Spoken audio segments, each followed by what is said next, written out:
Assalamualaikum warahmatullahi wabarakatuh.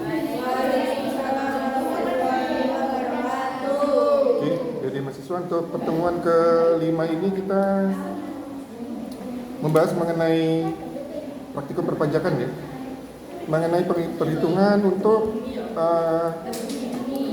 wajib pajak OP sebagai karyawan.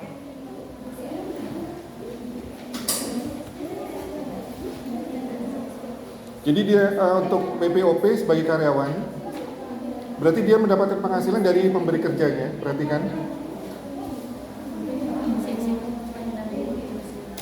Beda dengan WPOP yang memiliki usaha ya. Untuk WPOP sebagai karyawan dia mendapatkan penghasilan dari pemberi kerja. Oleh karena itu nanti akan ada pemotongan PPh pasal 21 namanya. Apabila penghasilan netonya di atas PTKP.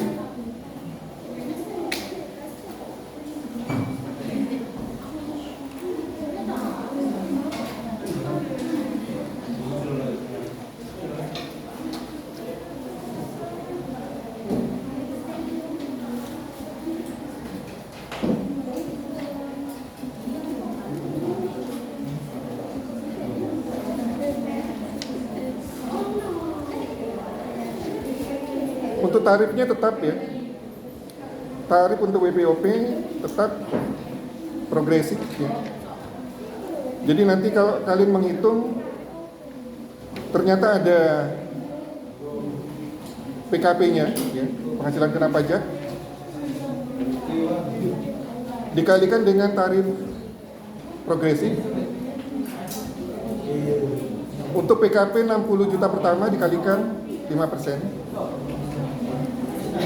Di atas 60 juta sampai dengan 60 juta pertama ya dikali 5%. Di atas 60 juta sampai 250 juta dikali 15%. Di atas 250 juta sampai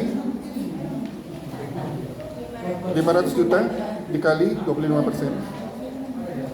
Di atas 500 juta sampai 5 miliar dikali 30%, dan di atas 5 miliar dikali 35%. Untuk perhitungan PPh, terutama untuk WPOP yang bekerja sebagai karyawan, ini dikurangkan dulu, penghasilan brutonya dikurangkan dengan biaya jabatan 5%. Berbeda dengan WPOP yang memiliki usaha tidak ada pengurangan biaya jabatan. Untuk biaya jabatan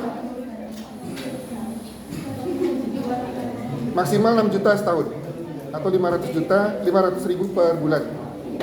Jadi nanti kalau biaya jabatannya dari hasil perhitungan misalnya 7 juta bisa, yang diakui cuma 6 juta ya.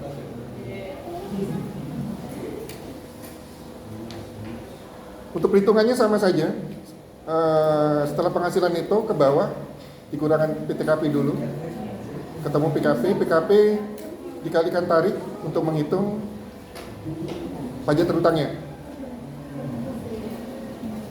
Sampai sini dulu ada yang mau ditanyakan? Jadi untuk perhitungan pajak PPh WPOP yang bekerja sebagai karyawan, penghasilan bruto dikurangi biaya jabatan dulu. Penghasilan bruto bisa berasal dari gaji tetap ya, ditambah honor kalau ada.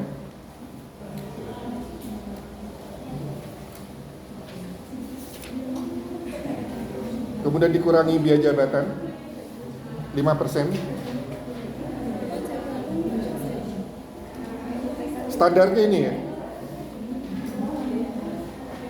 Nanti ada beberapa tambahan untuk penghasilan bruto dan pengurangannya.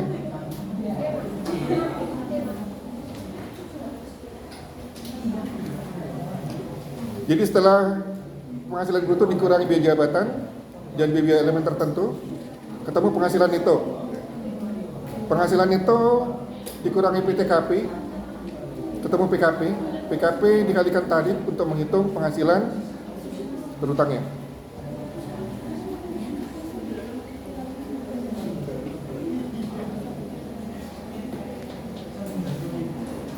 Sampai sini dulu ada yang bertanyakan.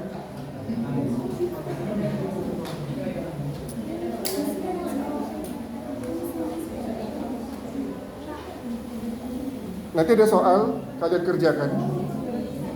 Sama kasus ya. Setelah kalian kerjakan, masukkan ke SPT.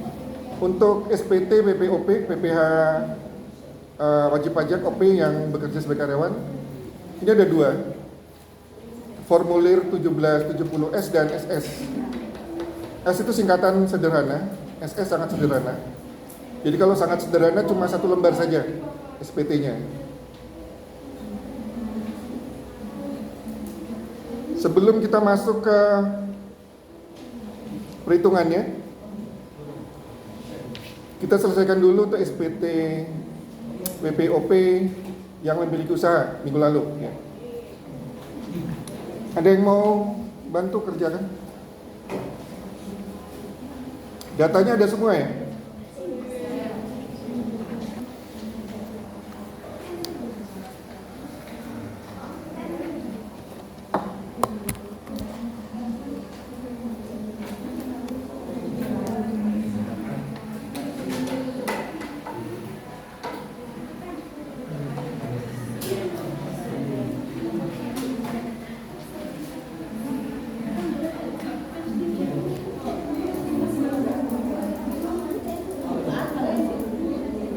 Yang mau mengerjakan lampiran 4 dulu siapa? Jadi mengisi SPT dari lampiran akhir dulu ke depan. Diisi dulu lampiran 4 ya. Siapa mau bantu? Silakan. Ya.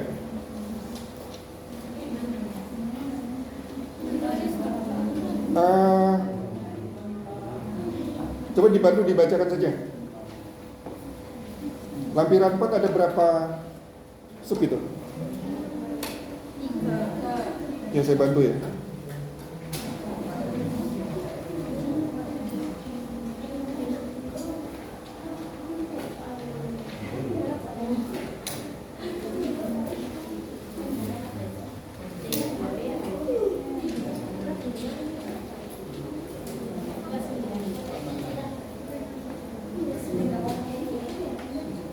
Jadi untuk formulir SPT formulir 1770 itu ada SPT induk paling depan dan ditambah 4 lampiran.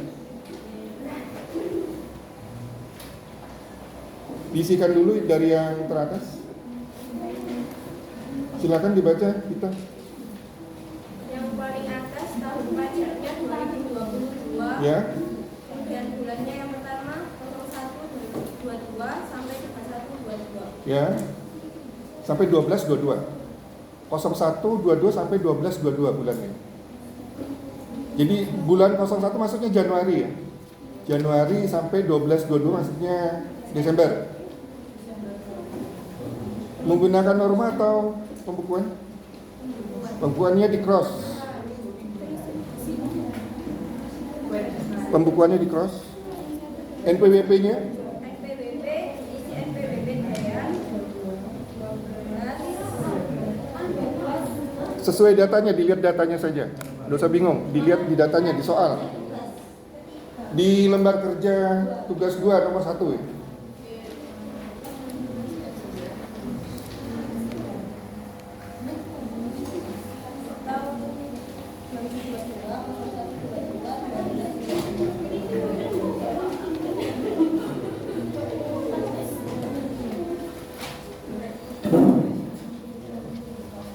Yang sudah nanti dikumpulkan.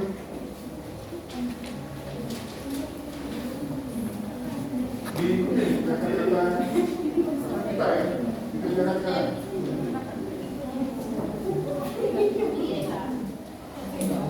Nama dia, NPWP-nya ada ya.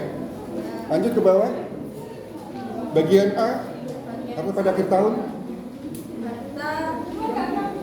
Harta di situ ada rumah. Ya, ditulis rumah, pengeluarannya berapa? Nilainya berapa?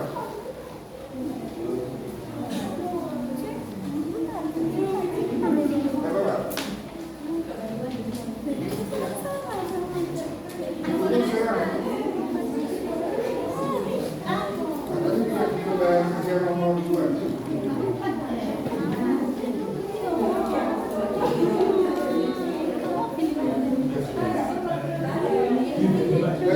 ya. Dibuat seperti ini. Ya. Jadi tidak tercecer ya, terutama yang belakang. Ini rapi.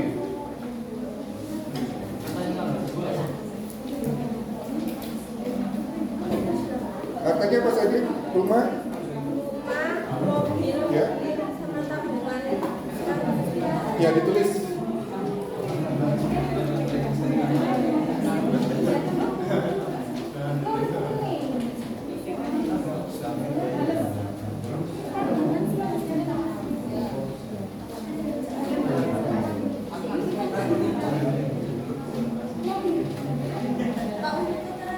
Nama dengan 01 diameter 22 sampai 12 22.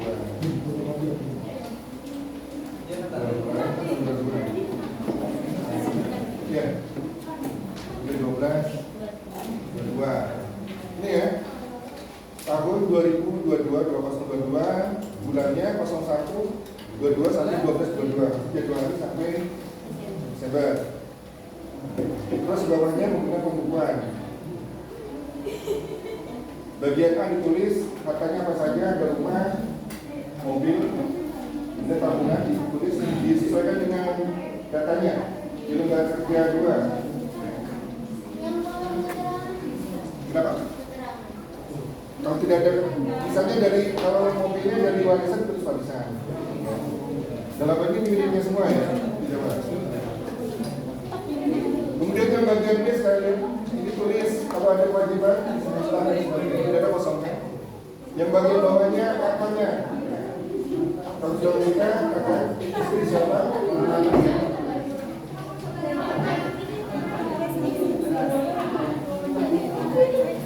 Tidak kerjakan? Tidak bawa? Kenapa? Hah?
Ditinggal dulu masuk ke lampiran 3.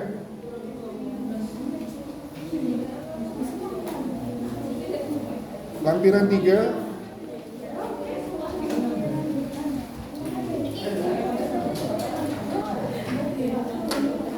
Dilihat di situ di kop paling atas lampirannya gunanya untuk apa?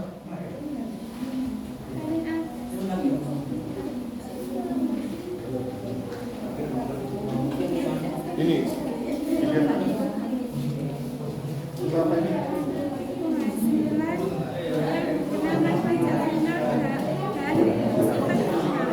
Ya. Untuk menghitung penghasilan yang atau menginput penghasilan yang dikenakan pajak final dan atau bersifat final, kemudian penghasilan tidak termasuk objek pajak, Kemudian penghasilan istri yang dikenakan pajak secara terpisah.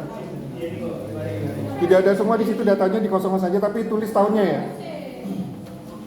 Tahunnya ditulis tahun 2022.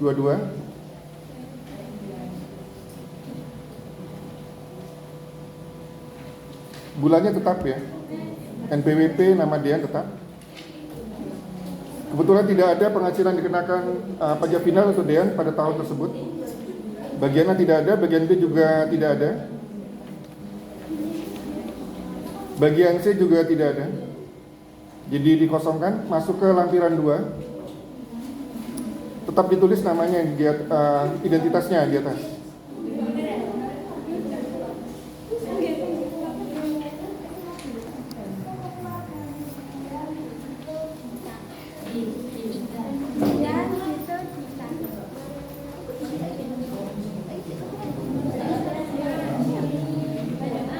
Ditinggal saja lampiran, tapi ditinggal, masuk lampiran 3. Diisi identitasnya bagaimana? Lampiran 2.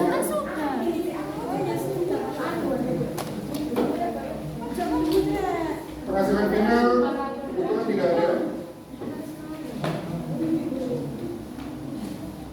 Penghasilan dari bukan objek pajak juga tidak ada. Penghasilan istri juga tidak ada. Masuk ke lampiran 2. Identitasnya tetap diisi ya, tahun pajak, bulan, pembukuan, NPWP, nama, wajib pajak tetap. Masuk lampiran 2. Untuk mengisi lampiran 2, untuk mengisi daftar pemotongan pemungut PPh oleh pihak lain, PPh yang dibayarkan atau dipotong di luar negeri, dan PPh ditanggung pemerintah. Itu ada bagian A ya.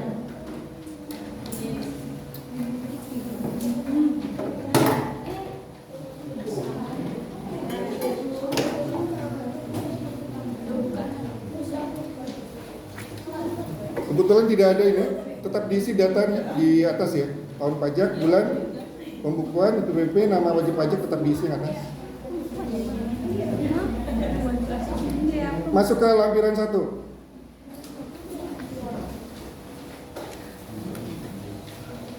Ditulis 6 tahun pajaknya, bulan, pembukuan,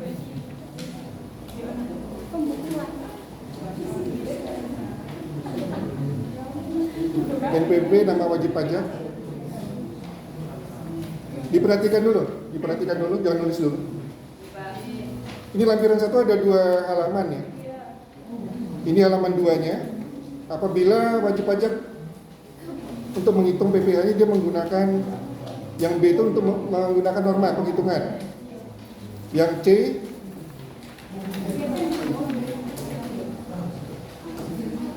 penghasilan itu dalam negeri sehubungan dengan pekerjaan, apabila dia juga dapat penghasilan sebagai karyawan. Jadi kalau ada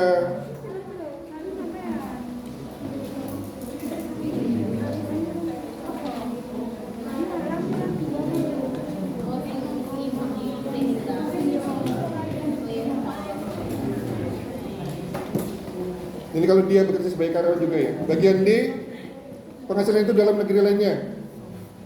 Kebetulan untuk ini tidak ada ya. Jadi dia menggunakan pembukuan. Jadi lanjut di lampiran 1 halaman 1-nya, di atasnya lagi.